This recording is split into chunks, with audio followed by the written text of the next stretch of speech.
السلام عليكم ورحمة الله وبركاته. إن الحمد لله والصلاة والسلام على من لا نبي بعده. أما بعد، أعوذ بالله من الشيطان الرجيم. بسم الله الرحمن الرحيم. ولا تهنوا ولا تحزنوا وأنتم الأعلون إن كنتم مؤمنين. صدق الله العلي العظيم. শুকরিয়া সেই মহান রব্বুল আলামিনের দরবারে যে মহান রব্বুল আলামিন আমাদেরকে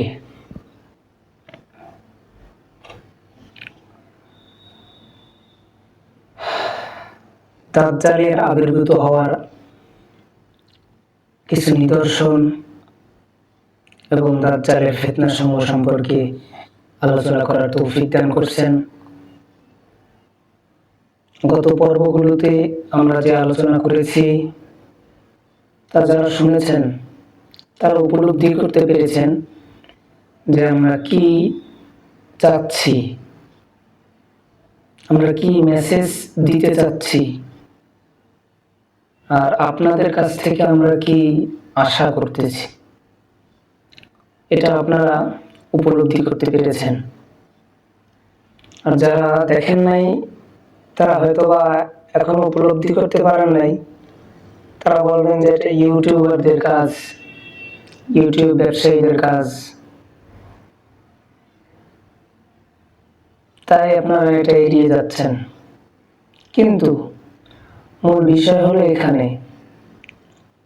দাজ্জালের ফাঁদই এটাই দাজ্জালের ফাঁদ, যে মানুষ সত্যটাকে জানবে কিন্তু বুঝবে না।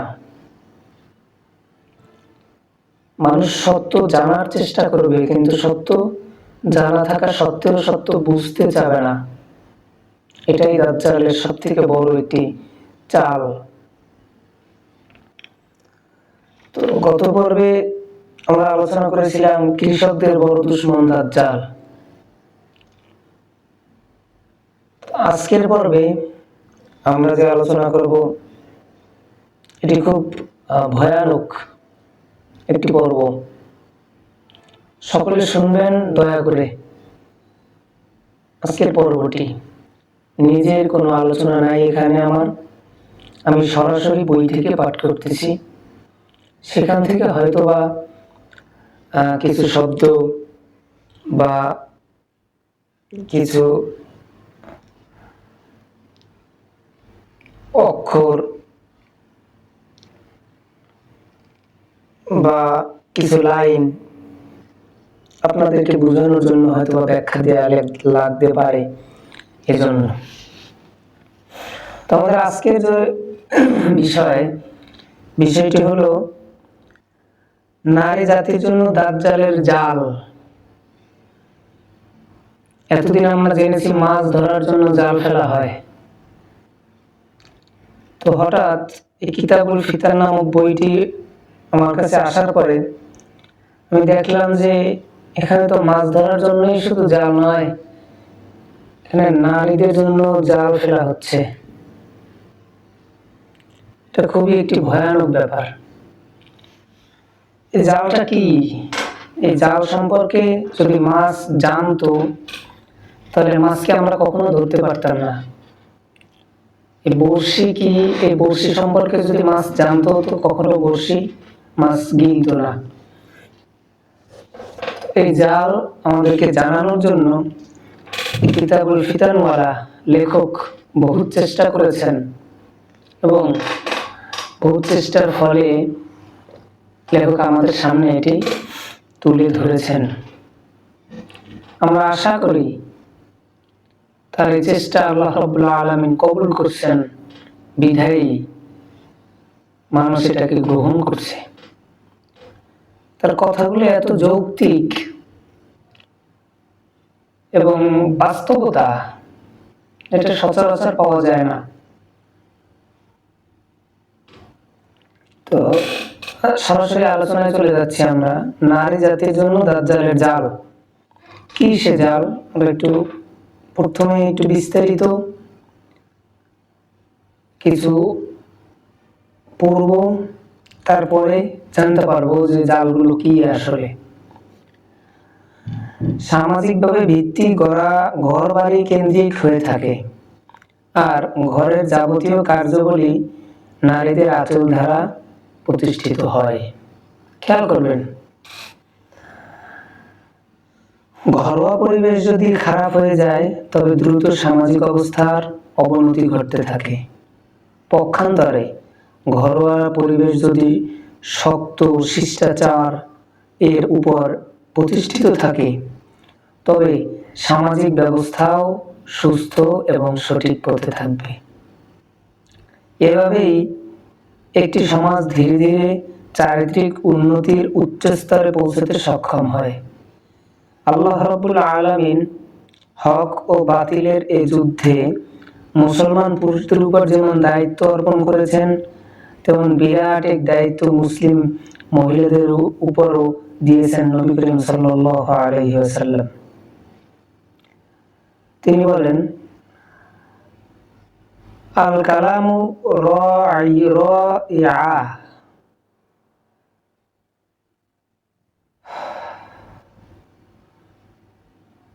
ওয়া কাম মাসউলুন আন রাইয়াতিহি। জেনে রাখো, তোমাদের মধ্যে প্রত্যেকেই দায়িত্বশীল। রাসূল সাল্লাল্লাহু আলাইহি ওয়াসাল্লাম আমাদের জানিয়েছেন, জেনে রাখো তোমাদের প্রত্যেকেই দায়িত্বশীল এবং প্রত্যেকেই নিজ নিজ দায়িত্ব সম্পর্কে জিজ্ঞাসা করা হবে। কিয়ামতের দিন তার দায়িত্ব সম্পর্কে তাকে জিজ্ঞাসা করা হবে। বুখারী শরীফের আরেকটি দীর্ঘ বর্ণনায় এই অংশ নিয়ে আসা হয়েছে, যে অংশটি এরূপ: পুরুষগণ স্বীয় পরিবারের ব্যাপারে দায়িত্বশীল এবং তাকে তার দায়িত্ব সম্পর্কে জিজ্ঞাসা করা হবে। মহিলাগণ স্বামীর ঘরের ভেতরের দায়িত্বশীল এবং তাকেও তার দায়িত্ব সম্পর্কে জিজ্ঞাসা করা হবে। তো উপরোক্ত হাদিস থেকে আমরা এটা জানতে পারলাম, মহিলাদের যে দায়িত্ব ইসলাম দিয়েছে, আল্লাহ দিয়েছে, সে দায়িত্ব সম্পর্কেও সে প্রশ্নবিদ্ধ হবে। যদি সে দায়িত্ব ঠিকঠাক মতো পালন করে, সঠিকভাবে পালন করে, তাহলে সে তার পুরস্কার পাবে, আর দায়িত্ব পালন না করলে তিরস্কার। তেমনি পুরুষেরও দায়িত্ব রয়েছে এবং এর পুরস্কার এবং তিরস্কারও রয়েছে। রাসূলুল্লাহ সাল্লাল্লাহু আলাইহি ওয়াসাল্লাম রাআই বা রাইয়া শব্দ ব্যবহার করেছেন, যার অর্থ দেখাশোনা করা, ঘুরে ঘুরে পর্যবেক্ষণ করা, চড়ানো। বকরি চড়ানোর কাজে অত্যন্ত বিচক্ষণতা, মনোযোগ ও কষ্টের প্রয়োজন পড়ে। চড়াতে চান তো কষ্ট করতে হবে, কিন্তু কোনো কারণে রাগান্বিত হয়ে যদি বকরিগুলোর উপর কঠোরতা শুরু করে দেন, তবে পরবর্তীতে লোকসান আপনারই, কারণ বকরিগুলো আর খুঁজে পাওয়া যাবে না, আর ভয়তে এদিকে সেদিকে দৌড়দৌড়ি করবে। তেমনি প্রত্যেক মুসলমান পুরুষ বা নারী, নর নারী নিজের উপর অর্পিত দায়িত্ব অত্যন্ত মনোযোগ, বিচক্ষণতা ও কষ্ট সহকারে পালন করতে হবে। এক্ষেত্রে পুরুষদের যদি তার দায়িত্ব বিন্দুমাত্র অলসতা, অমনোযোগিতা প্রকাশ করে, তবে এর ক্ষতি তাকেই বহন করতে হবে এবং কিয়ামতের দিন আল্লাহ পাকের কাছে তারই জবাবদিহিতা করতে হবে। মুসলিম নারীদের জন্য দাজ্জালের ভয়ানক জাল তৈরি করেছে এবং এ জালে শিকার ফাঁসানোর জন্য চমৎকার সব ধ্বনি, চমৎকার সব শব্দ এর ব্যবহার দিয়ে তা সাজিয়ে রেখেছে। দাজ্জাল ভালো করেই জানে, মুসলিম নারী যদি এ জালে ফেঁসে যায় তবে মুসলিম পুরুষ জাতিকে পরাজিত করার জন্য কঠিন কিছু হবে না। কেননা মুসলিম নারীগণ ইসলামকে রক্ষার জন্য যুগে যুগে বীরত্ব ও বাহাদুরের স্বাক্ষর রেখেছে। যেখানে ইসলামের উন্নতি সাধনে পুরুষগণ প্রতিযোগিতামূলকভাবে অংশগ্রহণ করেছে, সেখানে নারীগণ কোনো অংশে পিছিয়ে থাকেনি। এমনটি কখনো হয়নি। পুরুষগণ রণাঙ্গন বিজয় করেছে, নারীদের পক্ষ থেকে কোনো সহযোগিতা সেখানে পরিলক্ষিত হয়নি। বরং এক সময় তো এমনটি হয়েছে, মুসলিম পুরুষদের সেনাদল একের পর এক পরাজয় বরণ এবং শত্রুর মুসলমানদের ধারাবাহিকভাবে পরাভূত করেছিল। কাফেররা মুসলিম দেশগুলো একের পর এক বিজয় করছিল, এমনকি শেষ পর্যন্ত সেখানে না মসজিদ বাকি ছিল না মাদ্রাসা। কাফেররা সবকিছু ধ্বংস করে দিয়েছিল।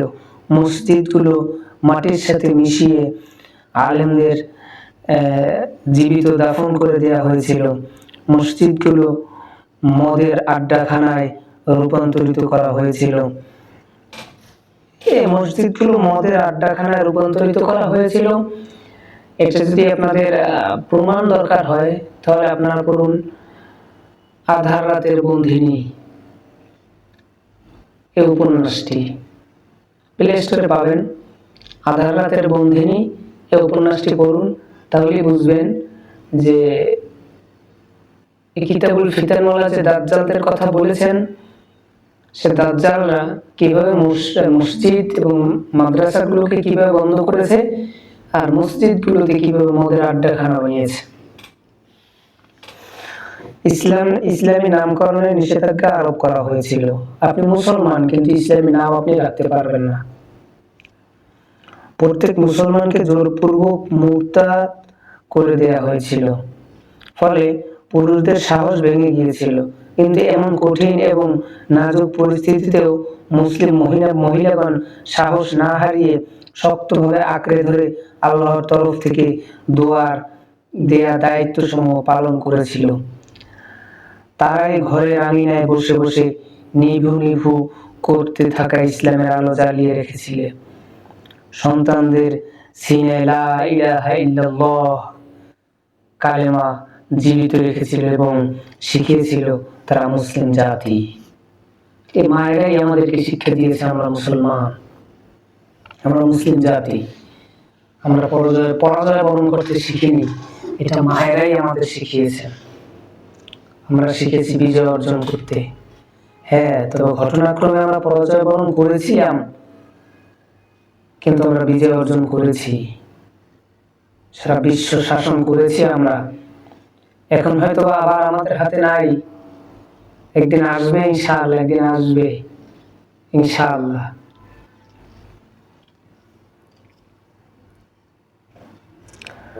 দাজ্জালি শক্তি মুসলিম মহিলাদের ভয়ানক জালে ফাঁসানোর জন্য একটি সততাপূর্ণ কথা আবিষ্কার করেছে।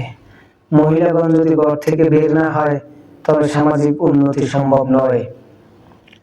মনোবৃত্তি পূজারী পুরুষগণ প্রত্যেক যুগেই নারীদের কলঙ্কিত করে আসছে। নারীরা যতই তাদের কথা, কার্যক্রম এবং ষড়যন্ত্রের ফাঁদে পা রাখবে, ততই তাদের দুঃখ, দুর্দশা, কষ্ট ও অপমানের সম্মুখীন হতে হবে। এই শব্দচয়নগুলো দাজ্জাল ব্যবহার করেছে। এই ব্যাপারে তো কোরআন হাদিসে এত কিছু বর্ণিত রয়েছে, বুদ্ধিমান ব্যক্তিদের জন্য এর চেয়ে বেশি কিছু দরকার নেই। কিন্তু মডার্ন দাজ্জালি সংস্কৃতি, জাদু যেহেতু মহামারীর আকার ধারণ করেছে, সেহেতু সমাজের মা বোনদের জন্য, যারা পশ্চিমা বিশ্বের দার্শনিক ও বুদ্ধিজীবীদের গুরুত্বের সাথে বিবেচনা করেন, দার্শনিক ও সাহিত্যিক খলিল জিবরানের নিম্নোক্ত বাক্যগুলো পেশ করা হলো। বহুত বড় ইংলিশ, মানে এক প্যারা, তখন এটা অনেক বড় পর্ব, অনেক বড় সময় নিয়ে আজকের আলোচনা, এই জন্য আমরা সরাসরি অনুবাদে চলে যাচ্ছি। তো মডার্ন ওমান,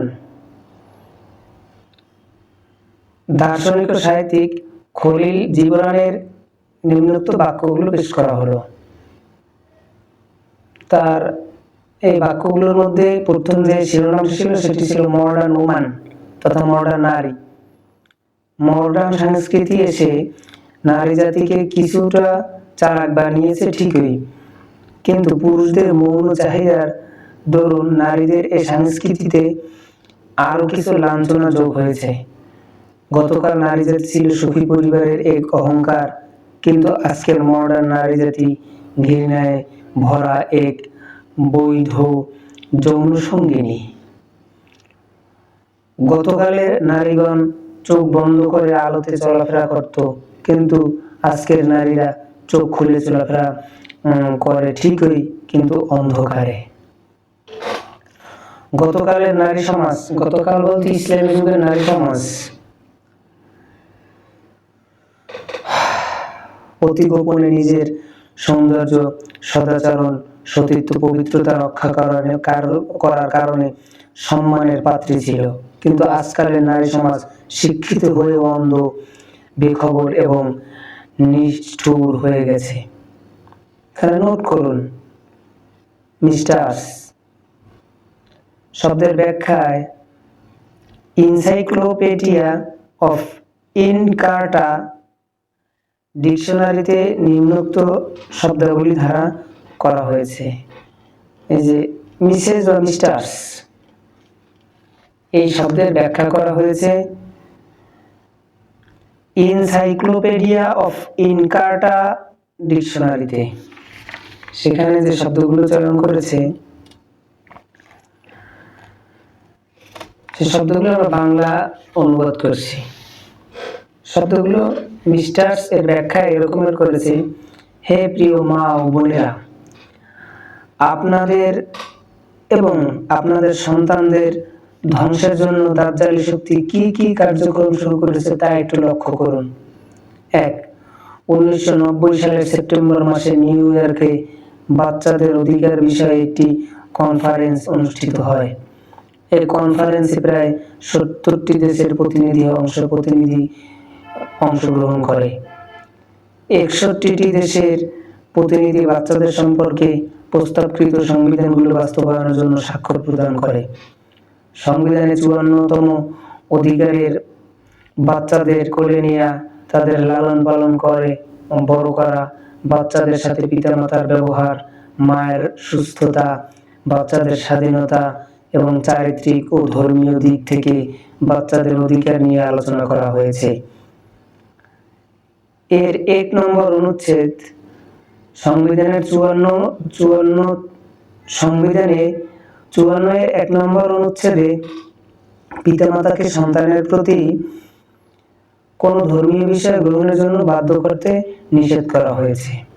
পরিষ্কারভাবে অনুচ্ছেদে বলা হয়েছে, পিতামাতার উচিত তার সন্তানকে ধর্ম, চারিত্রিক এবং অভ্যন্তরীণ বিষয়ে সম্পূর্ণ স্বাধীনতা প্রদান করা, ভেবেচিন্তে যে কোনো পথ বেছে নেওয়ার সুযোগ দেয়া, যে ধর্ম তার ভালো লাগবে ইচ্ছা মতো তাই সে বেছে নেবে।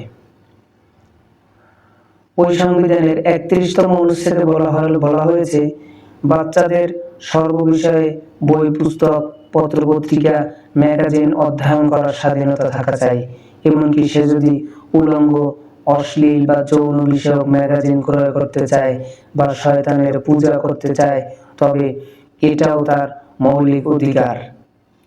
পিতামাতা সন্তানের ব্যক্তিগত বিষয়ে কোন রূপ হস্তক্ষেপ করতে পারবে না বা করা উচিত না। পাশাপাশি অশ্লীলতার এই কাজগুলো যদি সে মুখে বা লেখালেখিতে প্রচার করতে চায় বা টিভি, ইন্টারনেটের মাধ্যমে বন্ধু বান্ধবদের সাথে শেয়ার করতে চায়, তাহলে এসব কাজেও তার পূর্ণ স্বাধীনতা থাকা উচিত। 1990 সালের সেপ্টেম্বর মাসে নিউ ইয়র্কে যে কনফারেন্স হয়েছিল বাচ্চাদের ব্যাপারে, সেখানে এগুলো উল্লেখ করা হয়েছে। একটা জাতিকে যদি ধ্বংস করতে হয়, ওই জাতির শিশুদেরকে আগে ধ্বংস করতে হয়। সেজন্য আগে শিশুদের উপরে টার্গেট করেছে। দেখেন এরপরে কি হয়। অনুচ্ছেদের 28তম অনুচ্ছেদে বলা হয়, স্বাধীন, নিরাপদ যৌন সম্পর্ক। এতদ বিষয়ে তথ্যাবলী, যোগাযোগ মাধ্যম এবং যৌন শিক্ষার সহজীকরণ, এই বিষয়গুলো প্রতিটি উন্নয়নশীল সমাজকে ফলো করতে হবে। নারীগণ তাদের গর্ব রাখবে না নষ্ট করে দেবে, এটাও তাদের মৌলিক অধিকার। পাশাপাশি এমন হারামি সন্তান এবং অবিবাহিত নারীদের এমনই সামাজিক অধিকার প্রদান করতে হবে যেমন নাকি অন্যদের প্রদান করা হয়। উপরোক্ত বিষয়গুলোতে যদি পিতামাতা সন্তানের সাথে জবরদস্তিমূলক কোনো আচরণ করে তবে সন্তানের অভিযোগে পিতামাতাকে গ্রেফতার করা হতে পারে। অসৎ আচরণের ক্ষেত্রে মারধর ছাড়াও ধর্মীয় শিক্ষা দীক্ষায় সন্তানকে বাধ্য করার বিষয়টি শামিল। কোন মুসলিম মা কি কখনো কল্পনা করতে পারে মা অসুস্থ হয়ে খাটে পড়ে আছে, এক গ্লাস পানি পান করতে পিপাসায় কাতরাচ্ছে, কিন্তু বেচারি মাকে এক গ্লাস পানি এনে দেওয়ার মতো কেউ নেই। অথচ ঘরে তার যুবক ছেলে যুবতী মেয়ে সবাই আছে, কিন্তু তারা স্বাধীন জীবন যাপন করছে। স্বাধীন জীবন, যা মন চায় করব, মন না চাইলে করব না। আমাদের সবারই স্বাধীনভাবে জীবন অতিবাহিত করার অধিকার রয়েছে। তারা এই স্বাধীনতার নামে প্রথমেই মা বাবাদেরকে লাঞ্ছিত করার চেষ্টা করতেছে। তারা নিজেদের বেডরুমে ব্যক্তিগত মনের চাহিদা পূর্ণে মত্ত। বন্ধু বান্ধবদের সাথে মদের পাত্র মুখে নিয়ে জীবন পাগল হয়ে আছে। আর এদিকে তার জন্মদাতা মা অসুস্থ অবস্থায় বিছানায় শুয়ে শুয়ে এক গ্লাস পানির জন্য হাহাকার করছে। পাশের রুমেই তার সন্তান বন্ধুদের নিয়ে তামাশা করছে, কিন্তু আপন মাকে এক গ্লাস পানি দেওয়ার মতো সময় তার হাতে নেই। আর মা অসুস্থ অবস্থায় কাকে ডাকবেন কেউ নেই। কিন্তু সেই মা কি কারো কাছে এই বিষয়ে কোনো অভিযোগ করতে পারবেন? সবার আগে নিজেকে আপনার প্রশ্ন করা উচিত, আপনি আপনার সন্তানকে আচার ব্যবহার শিক্ষাদানে কতটুকু সময় ব্যয় করেছেন? সন্তানকে মায়ের শেখানো আচার ব্যবহার এবং শিক্ষা দীক্ষা নিয়ে বড় হয়েছে, নাকি শৈশবকালে সে টেলিভিশনের স্ক্রিনে সামনে বসে কিংবা কম্পিউটার গেম খেলে কাটিয়েছে? প্রত্যেক মায়ের চিন্তা করা উচিত, সন্তানের সুশিক্ষায় তার হাত সবচেয়ে বেশি। শিক্ষার ক্ষেত্রে মায়ের হাত সব থেকে বেশি মানতেই হবে, এটি মানতেই হবে। শিক্ষার ক্ষেত্রে মায়ের হাত সব থেকে বেশি। আল্লাহ আমাদের মাদেরকে কবুল করুক।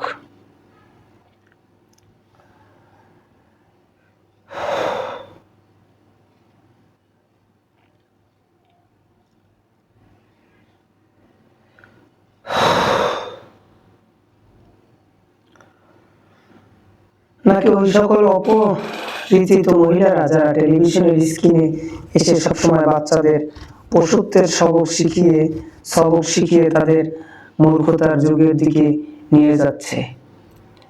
পাশাপাশি এও চিন্তা করা দরকার, যে সময় ছোট্ট এই শিশুটি টেলিভিশনে দেখানো অশ্লীলতা এবং বেহায়াপনা ঢেউয়ের সাথে ঘুরপাক খাচ্ছিল, তখন মা কোথায় ছিল?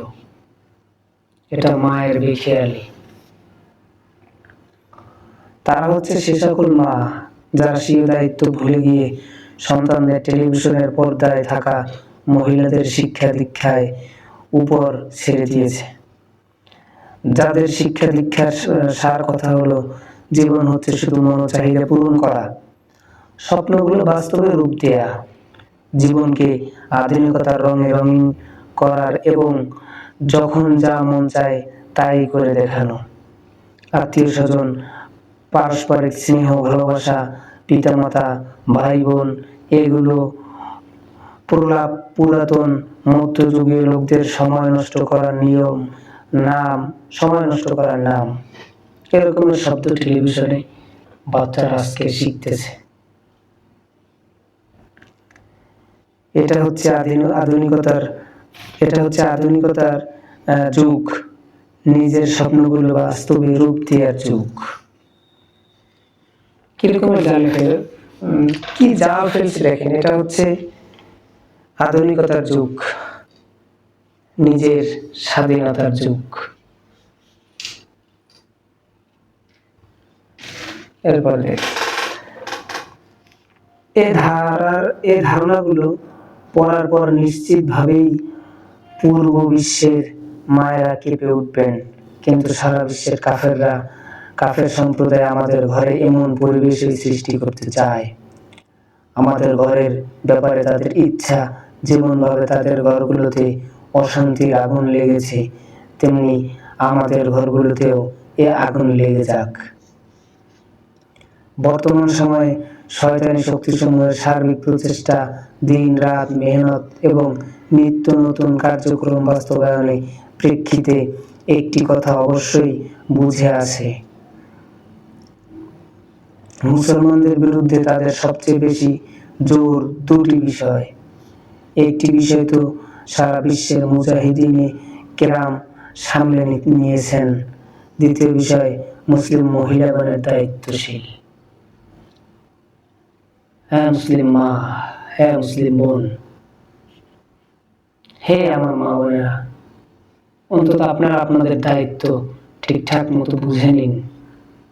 কোরআন হাদিস থেকে আপনারা আপনাদের দায়িত্ব ঠিকঠাক মতো যদি বুঝে নিতেন বা বুঝে নিতে না পারেন, তাহলে এই দাজ্জালি শক্তি, দাজ্জালের এই জালে যদি আপনি, আল্লাহ না করুন, যদি আপনি অনিচ্ছাকৃত থাকা সত্ত্বেও একবার ফেসে যান, আর বের হতে পারবেন না। ইউরোপ আমেরিকায় ঘর বলতে কোনো জিনিস নেই। মা কাকে বলে, বোনের অর্থ কি, সন্তানের ভালোবাসার স্বাদ কিভাবে অন্তরকে শান্ত করে, কথাগুলো তাদের জন্য অপরিচিত হয়ে গেছে। পারস্পরিক স্নেহ, ভালোবাসা, পাড়া প্রতিবেশীর অধিকার সম্পর্কিত বিষয়গুলো তাদের সমাজ থেকে হারিয়ে গেছে।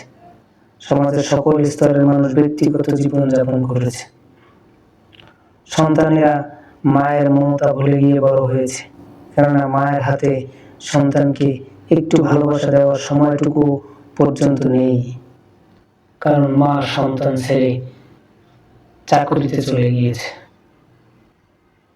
সন্তানের সামনে দিয়ে গেছে স্মার্টফোন বা টেলিভিশন। এটাই বাস্তবতা। এমনকি বর্তমান যুগে এই কিতাবওয়ালা যদি এই সময়ে এসে বইটি লিখতেন, তাহলে তিনি হয়তো অবাক শব্দটা লিখতেন না। এটা বাস্তবে হয়েছে আমার দেশে। মা চাকরিতে যাচ্ছে, শিশু ছেলে মেয়েদেরকে টিভির সামনে বসিয়ে রেখে, মোবাইল তাদের হাতে দিয়ে। তো সে ওই ছেলে, ওই মেয়ে, ওই শিশু ছেলে মেয়ে কিভাবে বুঝবে মায়ের মমতা কি, কিভাবে বুঝবে বাবার মমতা কি, কিভাবে বুঝবে ভাই বোনের সম্পর্ক কি? তারা তো বুঝবে আমি নারী, এটা আমার অধিকার, আমি পুরুষ, এটা আমার অধিকার, আমার স্বাধীনতা। কারণ তাদেরকে যে টেলিভিশনের সামনে আল্লাহ রেখে মা চাকরিতে চলে যেত, কেননা মায়ের হাতে সন্তানকে একটু ভালোবাসা দেওয়ার সময়টুকু পর্যন্ত নেই, অথবা তার পশু চরিত্র এই মমতা আটকে রেখেছে। এমন মায়েরাই সন্তানদের ভালোবাসা পাওয়ার আশায় অপেক্ষায় থাকে। নাকি বৃদ্ধাশ্রমে, বয়স্কদের জন্য তৈরিকৃত হোস্টেল। পিতামাতা বৃদ্ধ হয়ে গেলে সন্তানেরা তাদের ঘর থেকে বের করে ওই সকল হোস্টেলে অবশিষ্ট জীবন ব্যয় করার জন্য রেখে আসে। বসে বসে জীবনের চাকা এমন ভাবে টানতে থাকে, যার কল্পনা করলেও মস্তিষ্ক বিকৃতির উপক্রম হয়ে যায়। আজ আপনি কিছু টাকা ইনকামের জন্য চাকরি করলেন, আপনার সন্তানকে টেলিভিশনের স্ক্রিনের সামনে রেখে, হাতে স্মার্টফোন দিয়ে। কিন্তু একটিবার কি চিন্তা করেছেন, যখন আপনি বৃদ্ধ হবেন তখন আপনার অবস্থা কি হবে? একটিবারের জন্য চিন্তা করেন নাই।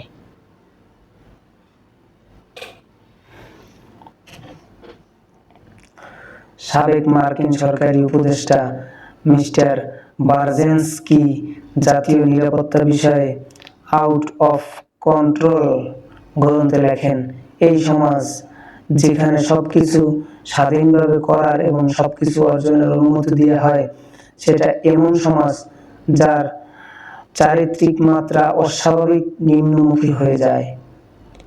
এমন সমাজের মানুষ তার মনোচাহিদা পূরণের জন্য সব সময় পাগলা কুকুরের মতো মত্ত তত্ত্ব ওতো পেতে বসে থাকে এবং যে কোনো মূল্যে তা পূরণ করে ছাড়ে। কথাটি কোন মুসলমান বলে না, এই কথাটি বলেছিলেন সাবেক মার্কিন প্রেসিডেন্টের উপদেষ্টা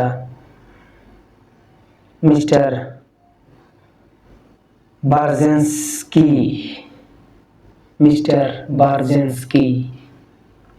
যে বইতে লিখেছিলেন, বইয়ের নাম আউট অফ কন্ট্রোল। প্রসিদ্ধ চিন্তাবিদ, এরা কেউ মুসলিম নয়, অমুসলিমদের কথা বলছি। আর মুসলিমদের কথা তো কোরআন হাদিস আছেই। কোরআন হাদিসের বাহিরে অমুসলিমরা কি বলছে দেখেন। প্রসিদ্ধ চিন্তাবিদ ডক্টর অ্যালেক্স ক্যারল তার বিশ্বনন্দিত ম্যান দি আননাউন গ্রন্থে লেখেন, আমরা পশ্চিমা বিশ্ব চারিত্রিক অবনতির দিক দিয়ে অত্যন্ত নিম্ন স্তরে প্রবেশ করেছি। আমরাই সর্বনিকৃষ্ট ও ঘৃণিত সম্প্রদায়। ইউরোপ আমেরিকার এই সামাজিক অবস্থা, যা মানবতা ও সভ্যতাকে বহু পূর্বেই মাটি চাপা দিয়েছে, তা এক পশুর সমাজে পরিণত হয়েছে। ইবলিসি সভ্যতা তাদের মানবতার স্তর থেকে নামিয়ে পশুত্বে প্রবেশ করিয়েছে। এর থেকেও আশ্চর্যের ব্যাপার হচ্ছে, এই সামাজিক অবস্থাকে তারা আধুনিক সভ্যতা বলে আখ্যায়িত করে থাকে। একটা গল্প মনে পড়ে গেল। এক শিয়াল রোজ এক মালিকের মুরগি খায়, অনেকেই জানেন হয়তোবা। তো মালিকের মুরগি খাওয়ার পরে একদিন মালিক একটা ফাঁদ পাতে। মালিকের ফাঁদ পাতার পরে তো মালিকের ফাঁদে পড়ে শিয়ালের লেজ কেটে যায়। তখন শিয়াল জঙ্গলায় ঢোকার পরে অন্য শিয়ালের তাকে দেখে হাসাহাসি করে। তখন শিয়াল তো চালাকি বুদ্ধি বের করলো এবং অন্য শিয়ালদের বলল, দেখো, আমার লেজ আমি নিজেই কেটেছি, কারণ এই লেজ নিয়ে আমাদের চলাফেরা করতে কষ্ট হয়, এই গাছে বাড়ি লাগে, ও গাছে বাড়ি লাগে, দৌড়ানো যায় না, জন্য আমি নিজেই কেটেছি। অথচ শিকার হয়েছে। ইউরোপ আমেরিকার অবস্থাও ঠিক ওই শিয়ালটির ন্যায়। অথচ এটা কোনো নতুন সভ্যতা নয়, বরং এই সভ্যতার ইতিহাস ইবলিসের সকল অনিষ্ট ও দুর্ভাগ্যের ইতিহাসের মতো প্রাচীন।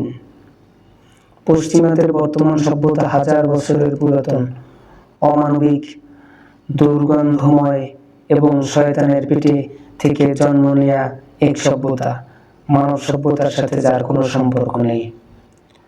আপনি মানব ইতিহাসে লক্ষ্য করে দেখুন, লুত জাতির ইতিহাস পড়ুন, তাদের একই সভ্যতা ছিল। এই মূর্খ সভ্যতাই তাদের যৌন চাহিদা পূরণে পুরুষদের ব্যবহার করে নারী জাতি থেকে গাফিল বানিয়েছিল এবং মহিলাদের ছেড়ে পুরুষদের সাথে যৌন চাহিদা, যেটা বাংলাদেশে পাশ হয়েছিল এবং পরবর্তীতে আলেমদের আন্দোলনের ফলে এটি বইয়ের থেকে নিঃশেষ করে দেওয়া হয়েছিল, সমকামিতা। পুরুষের সাথে যৌন চাহিদা পূরণকে ফ্যাশন পরিয়ে নারী জাতিকে সমাজ থেকে বিচ্ছিন্ন করে তাদের ধ্বংসের অনিষ্টের মাঝে ডুবিয়ে দিয়েছিল। এমনই অনিষ্ট যা বর্তমান ইউরোপ আমেরিকা মহিলাদেরও পা থেকে মাথা পর্যন্ত ভরে আছে। পাশাপাশি মুসলিম অধ্যুষিত দেশগুলোতেও এ অনিষ্ট ছড়িয়ে দেবার প্রচেষ্টা করা হচ্ছে। এখনো তারা সফল হয়েছে। লুত জাতি কয়েক হাজার বছর পূর্বেই এর শাস্তি ভোগ করে গেছে। আল্লাহ তাআলা আদেশ অমান্যকারীদের কিরকম পরিস্থিতির শিকার হতে হয় পর্যটকদের জন্য মৃত সাগর অদ্যাবধি তার সাক্ষী হয়ে আছে। মৃত সাগর সাক্ষ্য দিচ্ছে এর পরিণাম অত্যন্ত ভয়ানক। বর্তমান পশ্চিমা সভ্যতা এমন এক মূর্খ সভ্যতা যা কখনো গ্রিক সভ্যতার নামে ইবলিসের পেট থেকে জন্ম নিয়েছে, আর কখনো ইবাদত উপাসনার কথা বলে নারী জাতিকে কলঙ্কিত করেছে। কখনো রোমক সভ্যতার পোশাক পরে স্টেডিয়ামে মহিলাদের উলঙ্গ নাচিয়ে তাদের মাথায় গোবরের মুকুট তাদের মাথায় গৌরবের মুকুট রেখেছে উলঙ্গ অবস্থায় নাচিয়ে। কখনো পারস্য সভ্যতার আকৃতিতে এসে বোনকে ভাইয়ের জন্য হালাল সাব্যস্ত করেছে। মূর্খ সভ্যতা রক্ষীদের অহংকার রক্ষার্থ কখনো নিরাপদ কন্যা সন্তানদের মাটির নিচে জ্যান্ত কবর দেওয়াকে ফ্যাশন এবং রেওয়াজ বানিয়েছে। কখনো নারী জাতিকে অপবিত্র অলক্ষী বলে তাদের থেকে দূরে থাকতে ইবাদত আখ্যা দিয়েছে। এটা হচ্ছে ওই মূর্খ সভ্যতা যা হিন্দুস্তানে মহিলাদের সকল বিপদ ও অনিষ্টের মূল বলতে মৃত স্বামীর সাথে জীবিত জ্বালিয়ে দেয়া পুণ্যের কাজ বলে স্বীকৃতি দিয়েছিল। এটা কোনো আধুনিক সভ্যতা নয়, কোনো সুশীল সমাজের সভ্যতা নয়, বরং এটা হচ্ছে মূর্খতা যুগের মূর্খ সভ্যতা, যা প্রত্যেক যুগেই নারীদের সভ্যতার নামে ক্ষুধার্ত কুকুরদের সামনে তুলে দিয়েছে। এমন কুকুর যে ক্ষুধার্ত বুড়াও সে বেশি নড়াচড়া না করেই পেট ভরে নিতে চায়। মূর্খ সভ্যতার এই কার্যক্রমগুলো নারী জাতির জন্য ওই কুকুরের মতো। এ সভ্য সাতক্ষীরা এ সভ্য তারক্ষীরা এই সভ্যতারক্ষীরা আজও মহিলাদের ব্যাপারে ওই মনোবাসনা পোষণ করে যা লুত জাতি থেকে শুরু করে ভারতের হিন্দু সমাজ এবং পশ্চিমা বিশ্বের লোকেরা পোষণ করে থাকে। তাদের দাবি মনোচাহিদা পূরণের সকল বাধা বিপত্তি নিঃশেষ করে দেওয়া হোক। পশ্চিমা বিশ্বে এই সভ্যতাকে আধুনিক সভ্যতা বলে আখ্যায়িত করাকারীগণ হয়তো ইতিহাস সম্পর্কে সম্পূর্ণ অজ্ঞ, আর না হয় তারা তোতা পাখির মতো মালিক যে শব্দই তার সামনে উচ্চারণ করে তাই সে জপতে শুরু করে। সুতরাং মুসলিম নারীদের এই কথা ভালো করেই বুঝে নেওয়া উচিত। নারী জাতির স্বাধীনতা, উন্নতি, সচ্ছলতা এবং সমান অধিকারের ধ্বনি দেয়া লোকজন তাদের শুভাকাঙ্ক্ষী নয়, বরং ওরা হচ্ছে ওই মূর্খ সভ্যতার রক্ষীবৃন্দ। যে মূর্খ সভ্যতা প্রতি যুগেই নারী জাতিকে কলঙ্কের আসনে বসিয়েছে। আজকের মায়েরা যদি নিজেদের দায়িত্ব সম্পর্কে অনুভূতিশীল না হন, তাহলে এই সভ্যতা এবং এই পরিস্থিতি বেশি দূরে নয়, বরং তা আপনার ঘরের দরজায় খটখট করছে। যদি বলি ঘরের ভেতরে প্রবেশ করেছে, তাহলেও ভুল হবে না। ফ্যাশন, নারী স্বাধীনতা, পুরুষদের সাথে কাঁধে কাঁধ মিলিয়ে চলার অঙ্গীকার, ঘরের চার দেয়াল থেকে বেরিয়ে দুনিয়ার হাঙ্গামায় পুরুষদের সাহচর্য প্রদান ইত্যাদি ব্যাপারগুলো ইউরোপ আমেরিকান সভ্যতায় নিমজ্জিত করার মতো ব্যাপার, যার মধ্যে একজন মহিলা প্রবেশ করার পর চিরদিনের জন্য সে পুরুষদের খেলনা হয়ে যায়। 10 জন পুরুষের ভিতরে একজন মহিলা যখন থাকে, তখন মহিলা একটি খেলনায় পরিণত হয়। তখন সে বাধ্য হয়ে ওই পুরুষদের সাথে মেলামেশা করতে। মুসলিম বোনেরা, তোমাদের প্রকৃত শুভাকাঙ্ক্ষী এবং রক্ষী হচ্ছে ওই সভ্যতা যা প্রতিটি যুগেই ওই মূর্খ সভ্যতারক্ষী হায়নাদের কবল থেকে তোমাদের মুক্ত করে যথাযোগ্য সম্মানের আসনে সমাসীন করেছি। আসন তোমাদের ওই সৃষ্টিকর্তা দান করেছেন, যিনি তোমাদের সম্মানের অধিকারী করে পাঠিয়েছেন এবং মূর্খ সভ্যতার অধিকারী কুকুরদের থেকে তোমাদের রক্ষার জন্য কিছু মৌলিক নিয়ম পদ্ধতি শিখিয়েছেন। একটু অপেক্ষা করেন, পানি পান করে নেই। বিসমিল্লাহ।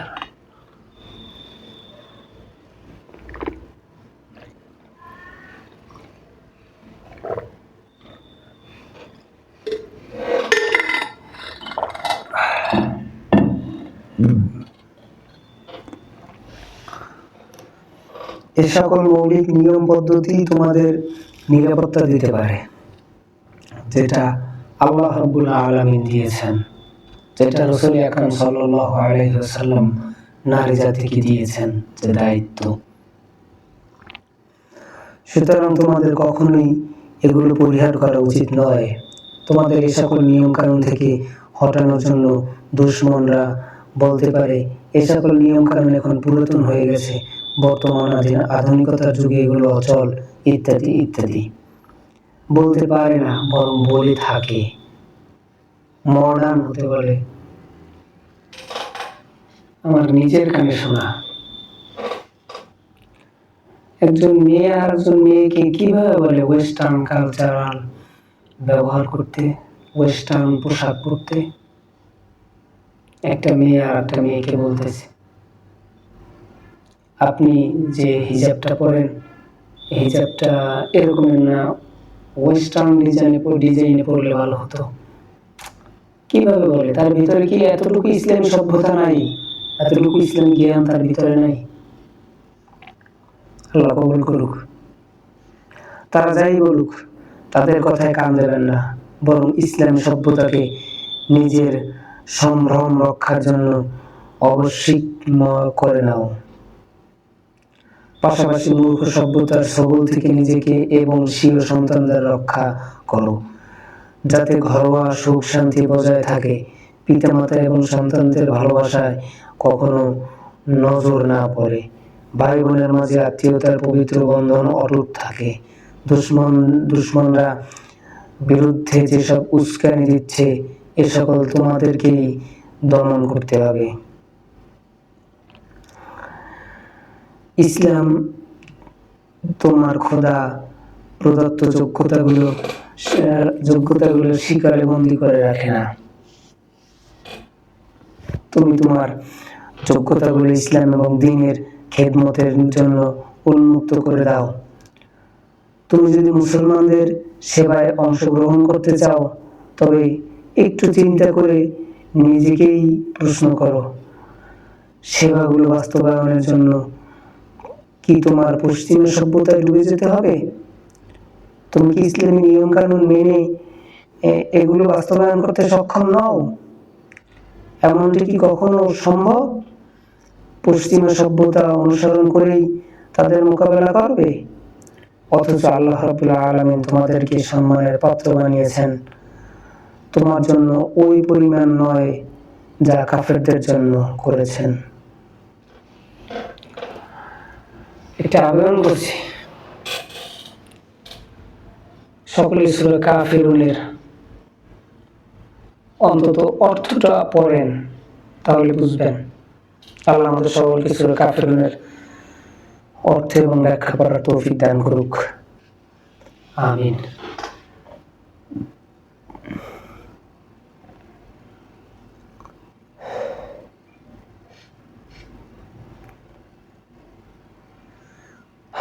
আজও কত মুসলিম নারী ইসলামের সহযোগিতা ও উন্নতিতে স্বীয় জীবন উৎসর্গ করেছে। আল্লাহ তাআলাও তাদের মাধ্যমে দ্বীনের খেদমত নিচ্ছেন। সুতরাং একমাত্র মুহাম্মদ আরবি সাল্লাল্লাহু আলাইহি ওয়াসাল্লামের আদর্শ অনুসরণ করলেই আমরা দুনিয়া ও আখিরাতে সফল হতে পারব। এতে আমাদের এই মঙ্গল নিহিত রয়েছে। যেমন তুমি যদি ডাক্তার হয়ে থাকো, তাহলে সকাল সন্ধ্যা তোমার কাছে কত মহিলা চিকিৎসার জন্য আসে। তারা তোমার কথা মনোযোগ দিয়ে শোনে। যদি তাদের বর্তমান যুগের ফিতনা এবং দাজ্জালের ফিতনা সম্পর্কে 5 মিনিট করে বলো, তাহলে হয়তো আল্লাহ তাআলা তোমার কথায় কত মা বোনের জীবনধারা পরিবর্তন করে দিবেন। যদি আপনি শিক্ষক হয়ে থাকেন, তবে সকাল থেকে সন্ধ্যা পর্যন্ত আপনার ছাত্রছাত্রীদের সাথে থেকে তাদের টিচিং দিয়ে থাকেন। এই সকল ছাত্রছাত্রী তোমার উপর ভরসা করে তোমার কথাগুলো আদর্শের মাপকাঠি হিসেবে বিবেচনা করে। তুমি তাদের বর্তমান সময়ের ব্যাপারে অবহিত করো, কোনটা ভালো করলে, কোনটা করলে লাভ আর কোনটা করলে ক্ষতি, তাদের একটু বুঝাও। আধুনিকতার নামে পশ্চিমা বিশ্বের পশ্চিমা সভ্যতা লালন করাটা লাভ না ক্ষতি আপনি বুঝাতে পারেন। আপনি ডাক্তার, আপনি শিক্ষক, আপনি একটি কোম্পানির এমডি, আপনি পারেন এগুলো শিখে দিতে।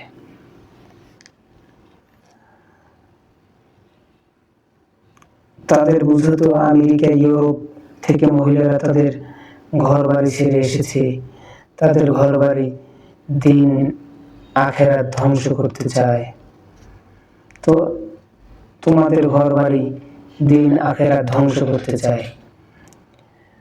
আফগানিস্তানে মার্কিন সেনাদের সাথে যে সকল মহিলা এসেছে, তারা মুহাম্মদ আরবি সাল্লাল্লাহু আলাইহি সাল্লামের দিন মিটিয়ে সারা দুনিয়ায় শয়তানি শাসন প্রতিষ্ঠার জন্য এসেছে। বর্তমানে তারা নাই, তখনকার কথা বলছে, যখন আমেরিকা আফগানিস্তানে ছিল।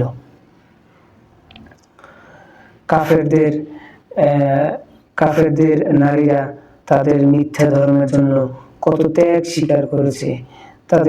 তারা তাদের ধর্ম গ্রন্থ তাওরাত ইনজিল বিকৃত করে পরেই এখানে এসেছে। তাদের কিতাবের ভাষ্য অনুযায়ী মুসলমানদের পৃথিবীর বুক থেকে নিশ্চিহ্ন করতে পারলেই বিশ্বজুড়ে নিরাপত্তা নিশ্চিত করা সম্ভব। এহেন পরিস্থিতিতেও কি মুহাম্মদ আরবি সাল্লাল্লাহু আলাইহি ওয়াসাল্লামের রুহানি মেয়েরা রাসূলের দ্বীন বাঁচানোর জন্য কোনো পদক্ষেপ গ্রহণ করবে না?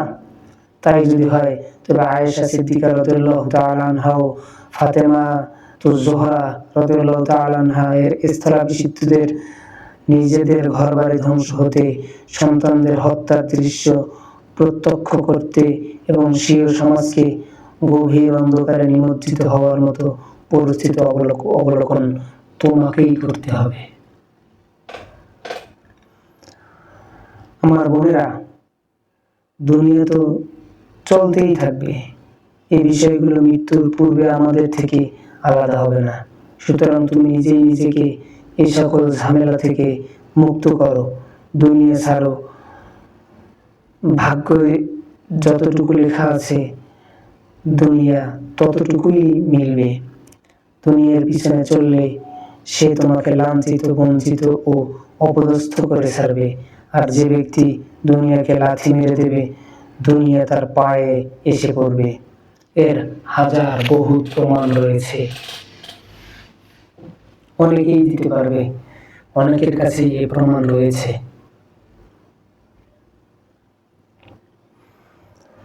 তুমি তোমার আখিরাত নিয়ে ফিকির করো, অন্যদের দেখবে না।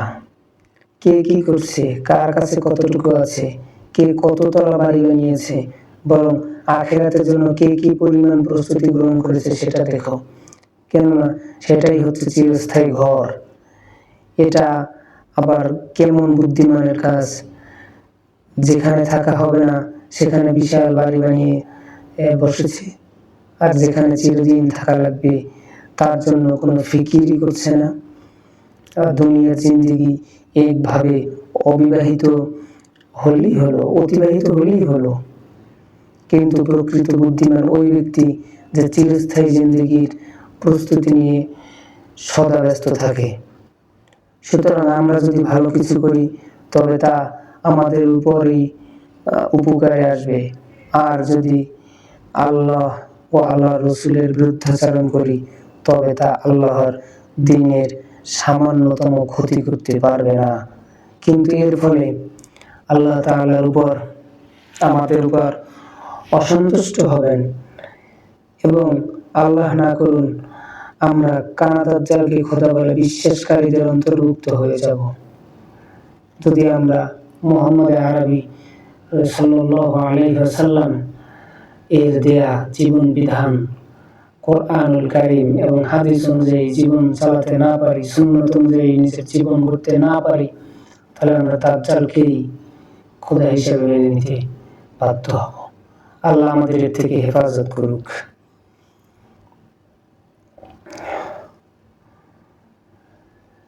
যাকে বর্তমান যুগে ফ্যাশন বলা হচ্ছে, এর সবই কানা দাজ্জালের পেতে রাখা ফাঁদ।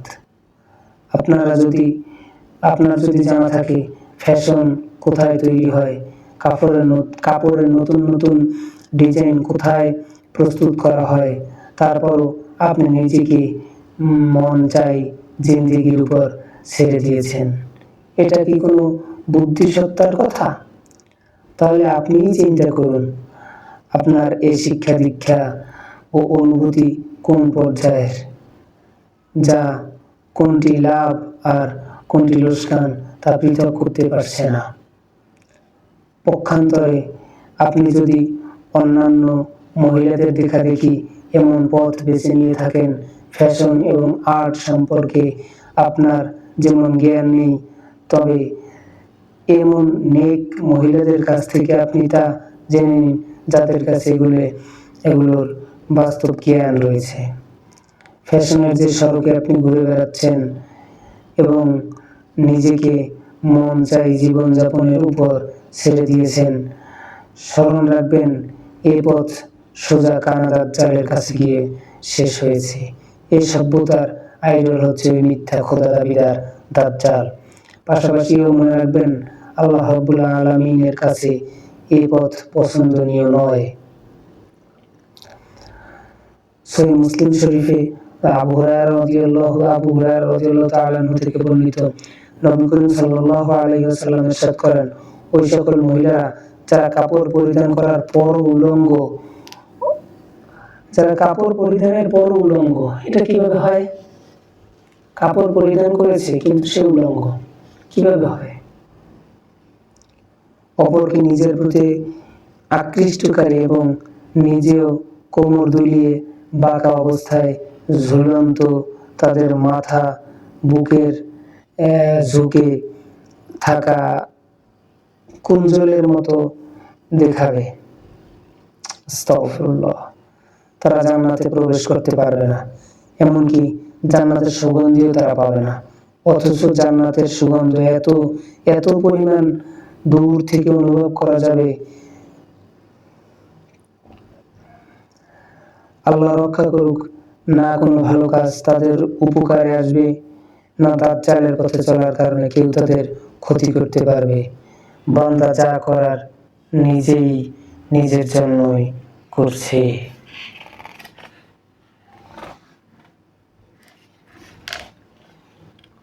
আমরা প্রায় শেষ পথে চলে এসেছি, অনেকক্ষণ হয়ে গেল।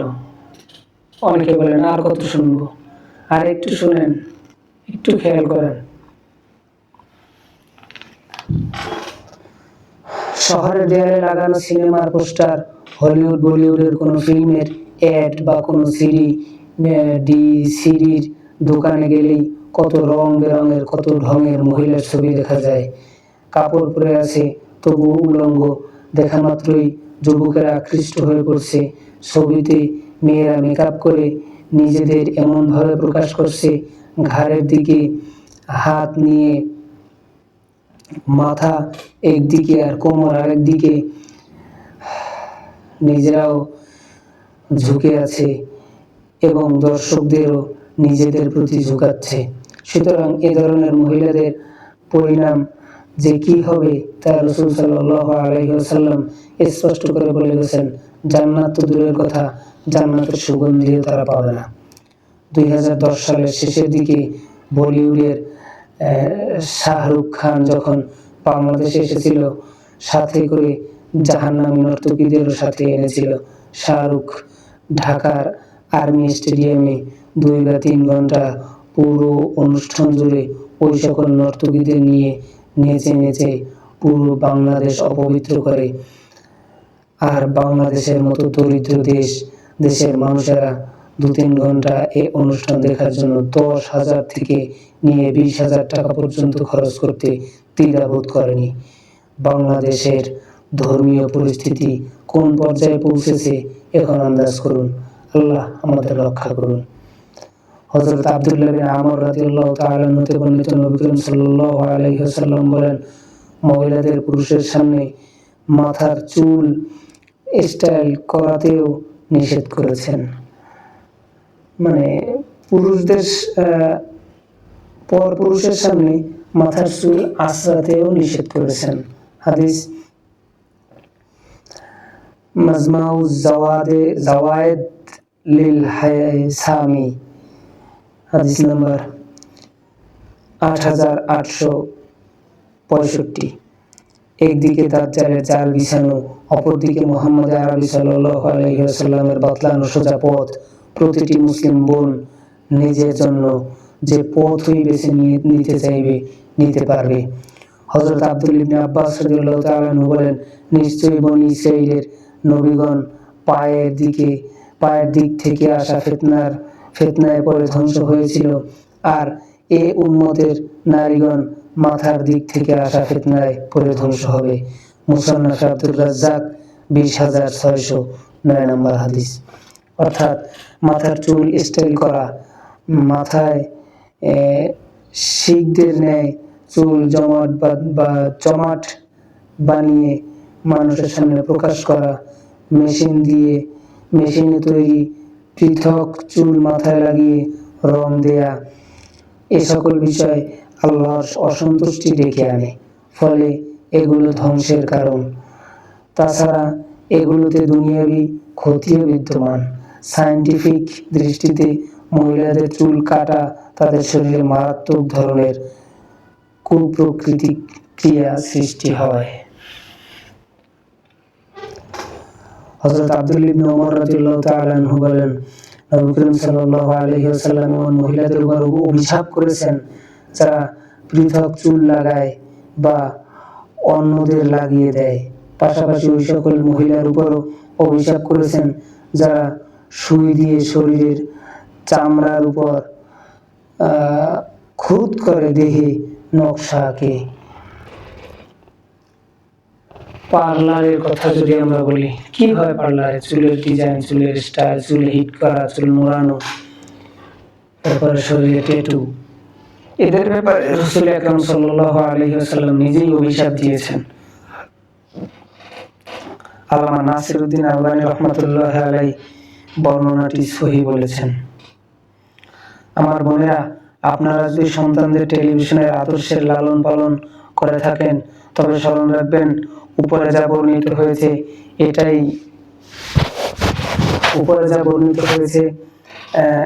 এটাই আপনার আদর্শের পরিণতি। এতটুকু চিন্তা করুন, আপনার এই ছোট্ট খুকির জন্য সর্বপ্রকার চাহিদায় আগুন লাগিয়েছে, 9 মাস অতি কষ্ট করে পেটে ধরেছেন, মৃত্যুর উপত্যকায় অতিক্রম করে তাকে জন্ম দিয়েছেন, অতঃপর তার জন্য আপনি সকল আরামায়েশ ভুলে গেছেন। রাত নয়, দিন নয়, গরম নয়, ঠান্ডা নয়, সার্বক্ষণিক তার দেখাশোনায় কাটিয়েছেন। তার যদি কোনো কষ্ট হতো তবে আপনি ভেঙে পড়তেন, কিন্তু আজকে মডার্ন সন্তানের কারণে আপনি আজ কারাগারের দুর্গন্ধময় ছেলে বন্দী। হয়তো আপনি সন্তানকে কোনো ভুল পথ থেকে বাধা দেওয়ার চেষ্টা করেছেন, কিন্তু সন্তান তার মোবাইল ফোন, যা আপনার স্বামীর কষ্টার্জিত টাকা দিয়ে কেনা, সেই মোবাইল ফোন দিয়ে পুলিশের কাছে আপনার ব্যাপারে অভিযোগ করছে। অতঃপর দেখতে দেখতে সকল মহল্লাবাসীর সামনে পুলিশ আপনার ঘরে প্রবেশ করে মান সম্মান মাটির সাথে মিশিয়ে আপনাকে ধরে গাড়িতে উঠিয়ে থানায় নিয়ে গেছে, কারণ আপনার সন্তান আপনার বিরুদ্ধে অভিযোগ করেছে, আপনি তাকে তার মনের ইচ্ছে মতো, তার মনের চাহিদা মতো চলতে দেন নাই। আমার বোনেরা, আপনি যদি আপনার সন্তানকে দিনী শিক্ষা থেকে দূরে সরিয়ে দুনিয়া পূজারি বানান, তাহলে আগামীকাল এমন পরিস্থিতির জন্য আপনি নিজেকে প্রস্তুত রাখবেন। এই দিনটি আপনার থেকে বেশি দূরে নয়। আমাদের দেশে এমন মায়েরও অস্তিত্ব রয়েছে যারা তার সন্তানকে আল্লাহ ডাকটি পর্যন্ত শেখায়নি।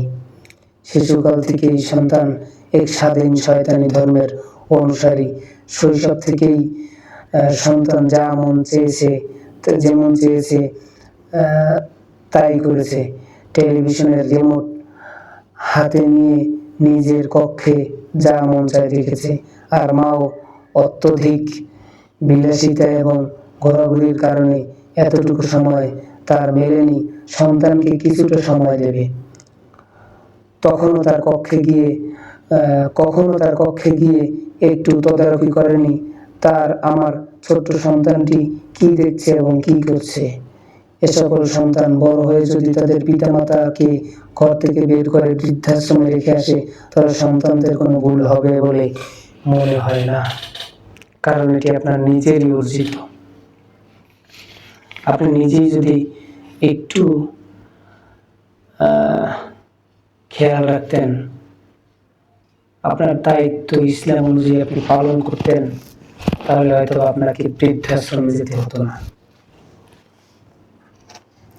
সুতরাং পরিস্থিতির ভয়াবহতা এবং দাজ্জালের ফিতনা থেকে নিজেকে এবং সন্তানকে বাঁচানোর জন্য আপনার অন্তরে দরদ তৈরি করতে হবে।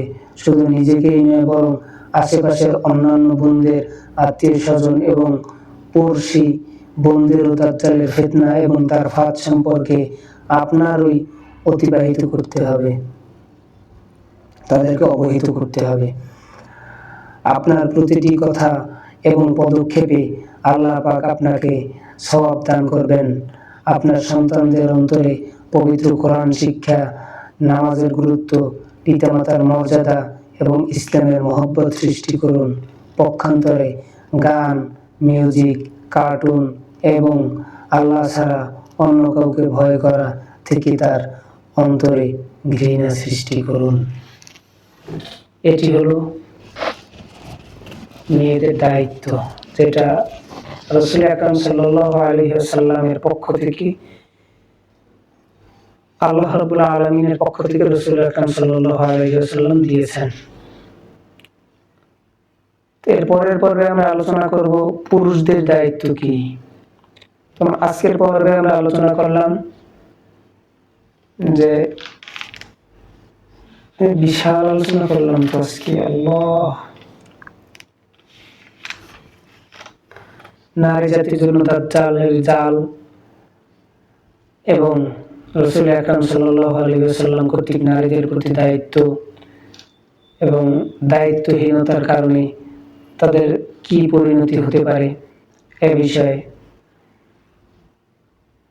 আল্লাহ রাব্বুল আলামিন আমাদের সকলকে কবুল করুক এবং দাজ্জালের ফিতনা থেকে সকলকে বেঁচে থাকার তৌফিক দান করুক এবং ইসলামী শিষ্টাচার অনুযায়ী আমাদের জীবনযাপন করার তৌফিক দান করুক।